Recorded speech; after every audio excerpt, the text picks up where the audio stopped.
আসসালামু আলাইকুম দর্শক, রমজান স্পেশাল পর্বে আবারও চলে আসলাম আপনাদের মাঝে নতুন আরও একটি রেসিপি নিয়ে।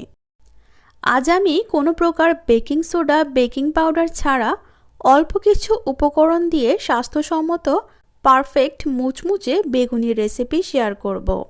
বেগুনি তখনই পারফেক্ট করে বানাতে পারবেন যখনই আপনি পারফেক্ট একটা ব্যাটার তৈরি করতে পারবেন।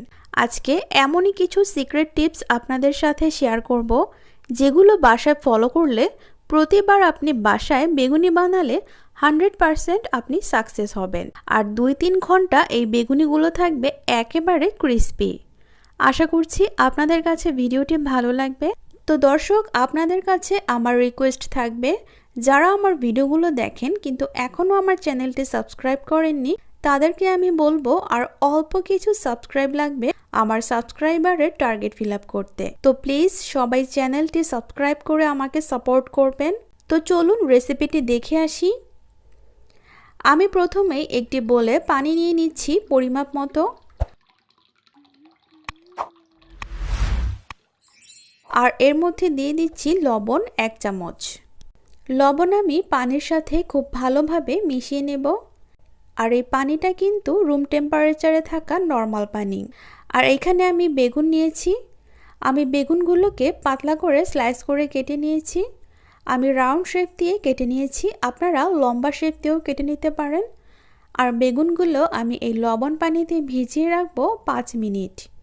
5 মিনিট পর পানি থেকে উঠিয়ে একটা চালনিতে ছড়িয়ে রাখছি, পানিটা ঝরে যাবে। আর এখন আমি নেক্সট স্টেপে চলে যাচ্ছি। বেগুনি ভাজার জন্য আমি বেসনের একটি ব্যাটার তৈরি করব। তাই আমি এখানে বেসন নিয়ে নিলাম 1/2 কাপের মতো।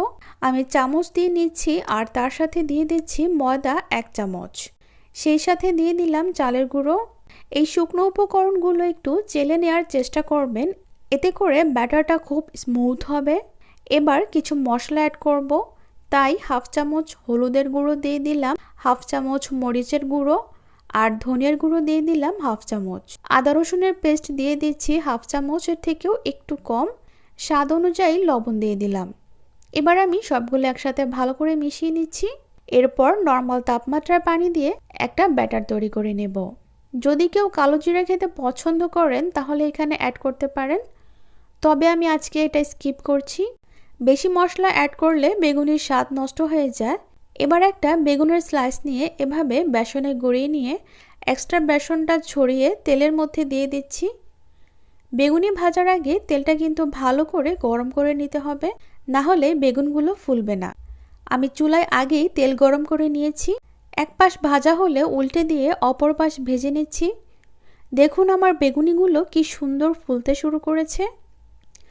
কোনো প্রকার সোডা বা বেকিং পাউডার ছাড়াই এটা অনেক ফুলকো হয়েছে আর মুচমুচেও, শুধুমাত্র চালের গুঁড়ো দেওয়ার কারণে।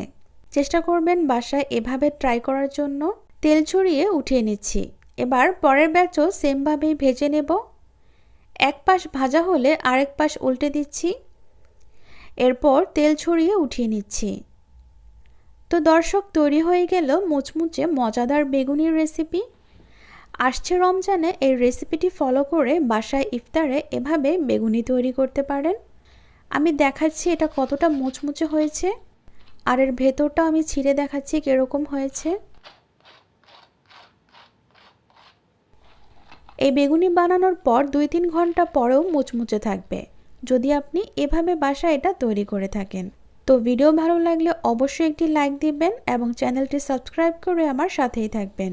তো আজকের মতো বিদায় নিচ্ছি। আল্লাহ হাফেজ।